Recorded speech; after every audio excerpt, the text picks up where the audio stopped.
Hello, I'm Marc Anthony Davis, and welcome to part 5 of completing the Pokedex in Pokemon Red and Blue. And as you can see here, I'm about 80% of the way done. And in this part, we're going to obtain the next 29 Pokemon. So I have my work cut out for me, but it's not as bad as it seems because I already obtained 11 of these Pokemon throughout the main game walkthrough. Although I will still include footage and information for them for the sake of the guide. I will also be putting up the Pokemon Red and Blue and the Yellow Pokedex entries on the sidebar as we capture every Pokemon. And you just, spruce up the scene and give a little more information and more color for all of these Pokemon that we're catching. Anyways, let's get down to business by starting off with Pokemon 121, Starmie. So we're starting off with a relatively easy one, and Starmie, you just use the Water Stone on Staryu. And at this point, since you probably used every stone that the game could give you naturally throughout the world, you're going to be buying it for 2,100 Pokeyen at the Celadon department store, but pretty simple evolution all the same. There we go, Starmie. Really solid Pokemon. I think I went over it before, but anyways, on to 122, Mr. Mime. You trade Abra to this guy on Route 2. You're going to need Cut or come from Diglett's Cave to come to this guy's house. And yeah, like Abra, you trade it over, and the Mr. Mime will be the same level as what you trade the Abra that you're trading it level. I explained that poorly, but you get my point. If you have a level 8 Abra, you trade over for the Mr. Mime. He will come to you at level 8. So there you go.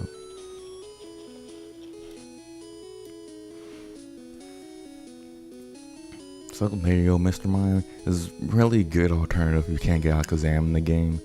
You know, I don't want to do like BIOS for all these Pokemon, because for some I already did, but for some that you're not going to be able to get during the main game and actually make useful unless you trade in from an old save file. So I won't be doing BIOS all over again, but I do like to give my thoughts as we kind of wrap up things here. This is the second and last part of this walkthrough, but now we find ourselves in the Safari Zone. This is a Pokemon Red exclusive, Scyther. So you can either get it in the Safari Zone in the center area or the Area 1 at very, very low percentages, 4% and 1% respectively. And I get it there rather easily. You can also get it in a Rocker Game Corner for 5,500 coins in Pokemon Red. But Scyther is just not worth the trouble if you want to use it for your team. But if you are trying to complete that Pokedex, obviously, I would rather you go with the coin method, just buying it outright. But I don't think I had the money at the time. Now we find ourselves in Cerulean. We could finally do that trade with the guy in the house for the Poliwhirl for Jynx. Simple as that. There's no other way to get Jynx in these games besides this trade, so you can only get one Jynx per cartridge, which, isn't too bad. I'd rather it be this than a version exclusive, honestly, because I really just I know it's all plots for them to sell more cartridges, but I really just hate the version exclusive and the trade evolutions too. But enough of complaining about that. Jynx, nice ice psychic type. Ice hinders it, but Jynx is still a more than usable Pokemon. And we find ourselves in Power Plant now, trying to get another Pokemon Red exclusive. It is Electabuzz. It's 5%. Encounter rate makes it kind of hard to get, but what I did, I got Fearow level 25, use Repel, so I can get rid of like a lot of low level stuff, so I have a higher chance of every encounter being Electabuzz, even though getting an encounter might be a lower rate. Since I have the Repel up, I can still get the higher levels of the available Pokemon range, if that makes sense. Since I'm getting rid of like all the low level Magmamites and Voltorbs, it'll just take longer to get any encounter. But after a little bit of searching, I was able to get the Electabuzz, weaken it down, a Fury Attack and stuff, and you should be able to get it with an Ultra Ball rather easily. It ain't too bad of a catch. It's just 5% is kind of hard, and it's kind of worth it. It's a really good Pokemon to use on your team, especially at this point in the Power Plant point of the game. You could use that in all the water trainers on the southeastern part of Kanto, and I just see here I almost knock it out with 4 hits. If that did a 5th hit, that was it. But after all, I get that Ultra Ball out. Fairly simple. Did I get it in one Ultra Ball? No, I get it another one. Of course I'm not going to run away. I wonder what I did here. Emil? I guess I did. And as you notice here, all my Pokemon like in the 70s on my main team. Emil's in the upper 70s, because I had to train and grind for money to buy more Pokeballs and buy more stones and buy coins. you know, coins are going to be very, very important for later Pokemon as well. Some of them you don't have to catch, like Scyther, you don't have to get from coins, but there is at least one I'm thinking of that's in this video that you have to buy with coins.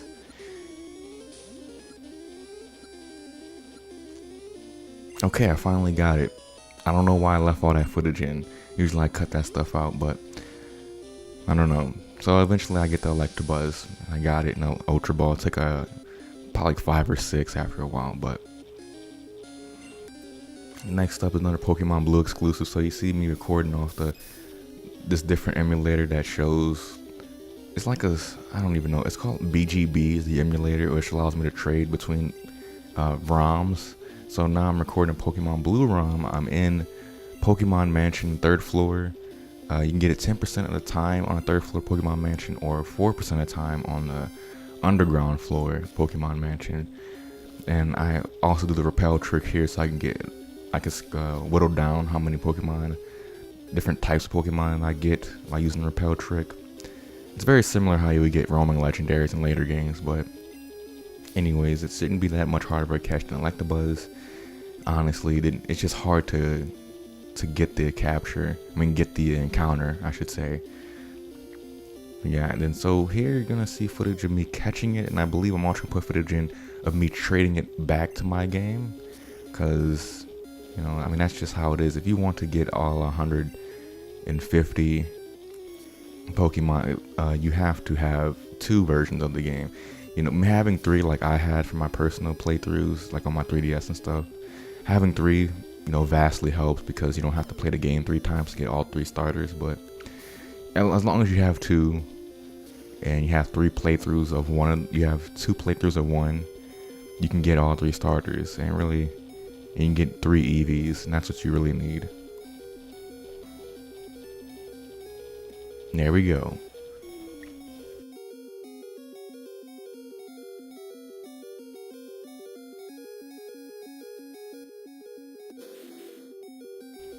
So now we're probably going to transition to me trading over Magmar. I do not want to nickname it. So here, I'm doing something, I think I'm doing something a little scummy here. So when you trade Pokemon on this emulator, sometimes it doesn't save the Pokemon I traded, like on my red file. Like I traded this Growlithe multiple times for different Pokemon. I don't know how it works exactly, but when I look back on the footage, it's been a long time since I recorded this, but I either caught multiple Growlithes just to trade off, or I kept reloading the same save to trade Growlithes. I don't even know exactly how it worked, but this is one of the few times I have no problems using emulators to record stuff, because I have no rate to record this off my 3DS or anything like that. So, but I have completed the Pokedex on my 3DS playthrough, and it was basically a bunch of trading. But now we have Magmar on my Pokemon Red file, and now we're trading once again for Pinsir. So Pinsir, you can get only in Pokemon Blue in the Safari Zone in the center place or the center east area, 4% or 100% of the time, respectively. And the reason I don't have footage of that is because I forgot to record while I was doing that. I either forgot to record, or the recording footage was like all janky and stuff, so I didn't get to put that in. But I did get it through somewhat legitimate means. I just went in the Safari Zone. It took forever, so I probably just forgot to record that because it was taking forever. So this is just me trading it back to Pokemon Red, or you can simply get it at the Rocket Game Corner for 2,500 coins, but again only in Pokemon Blue. So it's Scyther's counterpart. So now we find ourselves back in the Safari Zone to find Pokemon 128 Tauros, normal type, big and strong, in Area 2 at 1% of the time, or in Area 3, 4% of the time. Again, very, very rare. I was able to get lucky here. It didn't take me that long to obviously catch Tauros, but it took me forever to encounter it. Probably the most annoying captures in the game is just trying to get the encounters for the Safari Zone with Chansey, Tauros, Scyther, Pinsir, all that bullshit. Just so very annoying. But now we move on to something a little bit easier. It's Magikarp. Now Magikarp, I think I did, that is actually footage from the earlier playthrough. I think it's like part 4 or 5. I'll put it in the description. But you can just buy Magikarp from this salesman right outside the Mount Moon. He's in the Mount Moon Pokemart for $500. Very cheap. And you don't have to waste time going fishing for it. So you buy it, it's level 5 already. So there you go. And we're going to just jump cut to me evolving Magikarp to Gyarados. And this is me training in the Elite Four, doing switch training. But let me go back to Magikarp, obviously. You can catch it on every body of water with the old rod in the game. Every body of water with the old rod. You can also catch it on Route 12, 13, 17, and 18 with the Super Rod. You can also catch it with the Super Rod in Fuchsia City. But still, don't bother doing any of that. Just buy it outright. Support small businesses by buying that Magikarp. But see here, I cut once again, going forward. After I beat Lorelei, Magikarp was level 20, and he evolves into Gyarados. It can be a bitch if you're trying to train up like during the main game story, but it shouldn't be that hard if you're switch training. So now we jump over back to the Silph Company episode where we find ourselves on the 7th floor, and this guy gifted us a Lapras all the way back. Now I went over that what I think about Lapras and all that, but you know, easy free Pokemon. There's no other way to get it in the game, and they are pretty rare. Like even in Gen 2, there's only one way to get a Lapras, and it's quite annoying to wait for it. But Gen 2 is Gen 2. On to Pokemon 132, and in this Ditto, you can find it in a multitude of places. It can be found routes 13, 14, 15, and 23 in the grass. Or it can be found in the unknown dungeon, but you know, that is still unknown to us because we haven't been there yet, and I'm not going there until next part. Because, you know, just let's stave it off. But anyways, you can show off Ditto transforming into Sam here. And it really didn't do much, but as long as I put to sleep, start throwing Ultra Balls at it, really, I can't stress this enough. The HP, whittling the HP down in Gen 1 games do not matter that much. It's barely an increase of probability to catch. It is status elements that majorly increase the chance to catch with it. Right now, Ditto's making me into a liar because it keeps popping on the ball. You know, Ditto does have a rather low catch rate, so I just jump cut and rather smooth cut. I do will its health out of frustration because it does make some difference. I'm not saying it makes none, but with legendaries, like the lower and lower the catch rate is, the lower and lower it makes a difference. But like stat moves like putting to sleep, freezing it, paralyzing still has a big difference. Even with legendaries, it can do up to double the percentage with an Ultra Ball, whereas lowering the health can only bump it up by 1 or 2% sometimes. But that's some old knowledge I have. I don't know if that long-term knowledge still holds up, but I remember doing research on dragonflycave.com. But anyways, we caught Ditto. In the next part, I'll probably doing some more research on catch rate and stuff because it will be important then, definitely. But Ditto, I went over it, and I think it has the lowest viability grade that I gave out in the whole walkthrough. But now we're back up. Got another gift Pokemon here on top of the Celadon Mansion. You gotta take the door to the left by taking the back door of Celadon Mansion. And here, you get Eevee. Who doesn't love Eevee? It's free Eevee. I believe that you get it at level 20 or 25. So, oh wait, oh it's into the box one, okay. So, just like that, as soon as you get Eevee, you can evolve it into 1 of 3 Pokemon, obviously, the first of which I do. Because, you know, in terms of numeric order, Pokemon 134 is Vaporeon. I just go buy me a Water Stone, and I evolve it. So, Eevee, just get the 3 different stones, and you got, when you get the gift Eevee, you basically get another free obtain by using 1 of the stones on it. But then again, you do have to get 3 Eevees to get all 3 evolutions, obviously. Since there's no breeding in this game, that means 3 different playthroughs or 3 cartridges of Gen 1. And this is the second one here. I bought another Thunderstone to evolve Eevee into Jolteon. So the way I was able to do this, actually, I don't know, because I got 1 Eevee from the Pokemon Blue not walkthrough. Like the other playthrough I was doing, I didn't record, so I can get, you know, all the exclusives. I think this is where like save scumming came into play with save states on my Pokemon Blue. So I basically got the same Eevee twice from Pokemon Blue and traded over 2 different times, if that makes sense. So, and here's a third one here. Firestone to evolve Eevee into Flareon. Doesn't get more simpler than this, really.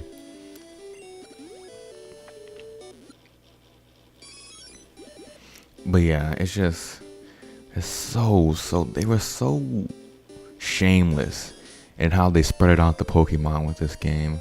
I mean, they still do it with every single generation, but I feel like it's a lot better now with Wi-Fi and all that, and everyone is having a DS, or 3DS or whatever. But now we find ourselves in the Rocket Game Corner. I'm buying a shit ton of coins here. The max is 9,999. Spend a bunch of money. I go to the prize exchange to get the most expensive Pokemon, Porygon. Funny thing about Porygon is that it costs 9,999 coins in Pokemon Red, but in Pokemon Blue it's 6,500. So what the fuck? It doesn't even make sense. Like it's oddly prejudiced. It's oddly, I don't even know what the word is. It's so odd discrimination between the two games. But anyways, we find ourselves in the Cinnabar Island Pokemon Lab because we finally get to revive that Helix fossil. There's 3 fossils actually that we're going to be reviving. The Helix, the Dome, and the Old Amber. So the first up, the Helix fossil will give us Omanyte. So I'm not showing the footage of me originally getting the Helix fossil back at Mount Moon, but I'm going to end up showing that footage anyway of the decision, I believe, with the Dome fossil. But anyways, for the fossil to be fully rejuvenated, you give it to the guy, you walk out the building completely. Like, you just don't walk out the room, you walk out the whole building, and then you come back and then he says, hey, what's been taking so long? But now we try to evolve Omanyte. At level 40 it evolves into Omastar, and as you see here, I've been grinding with all high level rock types in Victory Road. And I use Water Gun. Will that be a one-hit kill? No way. Damn, it is. Omanyte ain't that bad a Pokemon, I tell you what. So yep, level 40, Omanyte evolves.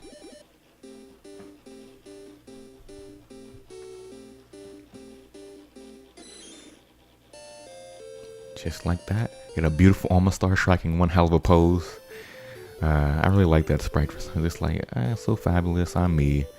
Anyways, Pokemon Blue. The Dome, I guess I didn't show it off, but again, you get the Dome fossil by just picking it in Mount Moon. You get one or the other. So in Pokemon Blue, I got the Dome fossil, and now we get to revive it into Kabuto. Same deal as the other one, and actually it evolves in the same level as us. So I mean, they're exactly the same. But cool thing about this is, I don't know if I showed this off, but the level that you get it when it's fully revived is not like level 5 in Pokemon Fire Red, Leaf Green. I believe it's level 30 if I'm wrong here. I guess we'll see. Did I check? Yeah, it's level 30. So it's only 10 levels away from evolving. Which, you know, it's still not great because the gym, the Cinnabar gym is level mid 40s, upper 40s. So I still don't think it's viable. But if you really want to work and grind for it, you can definitely get Kabutops or Omastar to be a competent member of the team rather quickly. Is definitely unviable, not viable in Pokemon Fire Red, Leaf Green. But anyway, showing me traded back to Pokemon Red, so I get that. And now speak of this, it's my Kabuto that's about to evolve into a Kabutops at level 40, going into another fossil Pokemon, Aerodactyl. So this is the Lance fight here, my jump cut. So I was doing a little bit of switch training. Kabuto turned level 40 and thus evolves in the Kabutops.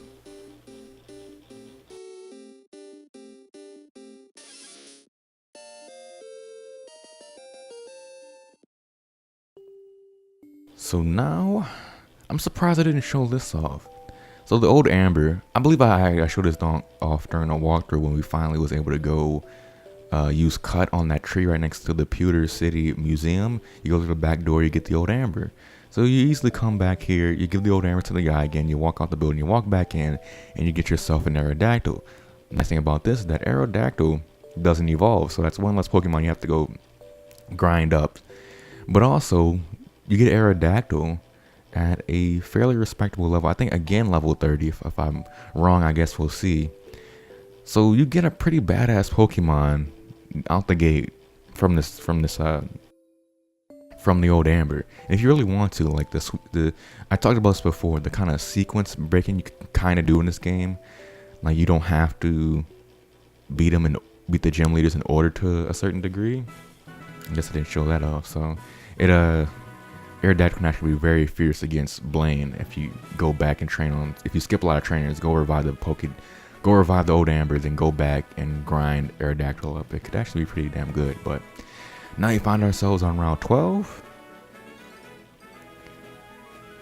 where we can find Snorlax with the Poke Flute.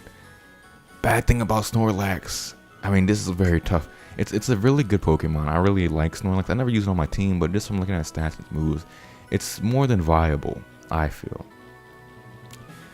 But, and actually this is coming from a part I recorded in part of the walkthrough. But the bad thing about Snorlax is that there's only 2 in the game. The one here on Route 12 that's sleeping, and the one on Route 16 to the west of Celadon City that's sleeping. So the first time, next to Celadon, I completely failed at trying to catch it. And this time I got lucky. Well, I pulled out the strategy and then was able to catch it this time. So I wouldn't say luck, but, you know, just say before you encounter the Pokemon, like any legendary Pokemon, even though Snorlax technically isn't legendary, and you should be fine. It's like this actual legendary here, an Articuno. So yeah, we're getting down things right now. 144. This was, of course, in the walkthrough. I told you how to catch it and all that, and the strategies to really just will it down and try to withstand some of the stronger moves. So I'm not going to go over that necessarily, but just me showing off the capture once again. Very low capture where you want to put it to sleep, you want to will down its health, you want to throw Ultra Balls. It's not much more complicated than that. You can use your Master Ball on it, but I don't advise it. And I think your Master Ball will be a little bit more useful later because there is stronger legendary Pokemon than Articuno. I'll just say that. So Pokemon 145, another legendary bird, Zapdos from the Power Plant episode. This one was a bitch. I was recording this originally for the video was about an hour, just this battle alone, and I got so worn out. It took me 3 attempts over the course of an hour just to catch this thing, and the video itself, after editing all out, was ended up being 40 minutes, all said and done. So Zapdos, in my opinion, is a lot tougher than Articuno, just because, well, for me at least, because the team is relying on Sam, a bug type, hitting off Sleep Powder, but it's weak to its Drill Peck. But I end up paralyzing it. Ironically, after so many attempts trying to put to sleep, I end up getting it with a paralyzation from Capri Sun. Low health, Ultra Ball, was able to get it after about 15 attempts with the Ultra Ball. I forgot how many, but it was a lot of work to get it. But Pokemon 146, the third legendary bird, Moltres, found in Victory Road, the second floor Victory Road. No Fire Flying, no Peck and Fire Spin is honestly a little bit easier than actually a lot easier than Zapdos, honestly. It didn't take me that long at all to catch Moltres. Just like that, we got 3 legendary birds and 146 Pokemon in tow, but there's one more Pokemon family that has 3 evolutions in it that I'm still going to show off, even though this should bring back some memories, actually. I remember going to Celadon City after I had enough money, acting like I'm going to buy one of these. So I was, which one I'm going to buy? I only have a perfect amount to get one of them. I ended up getting Dratini. And this is how you get Dratini. 2,800 coins in Pokemon Red or 4,600 coins in Pokemon Blue. You can also get it in the Safari Zone by fishing with the Super Rod. So you get Dragonair. As you see here, you get Dratini. Evolve it at level 30. Well, at level 30 it will evolve. If you press B, it will evolve for every level after that. So not much there. I just have to show off the clip from the original time it evolved. When I was on the, at least on route 13 and 14, early evolved, and I was pretty happy that day with Capri Sun. Got a lot stronger, a lot more viable. But that being said, let's go on to Pokemon 149. Now, this was from the video of me prepping for the Elite Four, and I saved up all my rare candies just to do this because I knew this Capri Sun was going to be the hardest one to level up. You get Dragonite at level 55 from Evolving Dragonair. And boy, such a ride. I just looking back at this now, I'm gonna look, I put like extra footage in so I can just have more time to talk about Capri Sun. I just really like, I don't really use dragon types on my team because, you know, they're pretty rare and they're pretty hard to raise. They have slower growth rates and sometimes just flat out just disgustingly slow growth rates.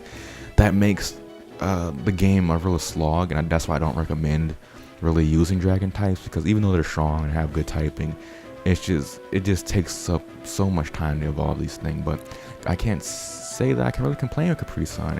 It more than held its own. It was a great Pokemon. It really busts some ass throughout the whole game. But now we find ourselves back in Pallet Town. Time to check our Pokedex. Let's talk to Professor Oak. He has to be very happy with our progress. Oh, good to see you. How's your Pokedex coming along? Here, let me take a look. Completion is 149 seen, 149 own. The rating is, I have nothing left to say. You're the authority now.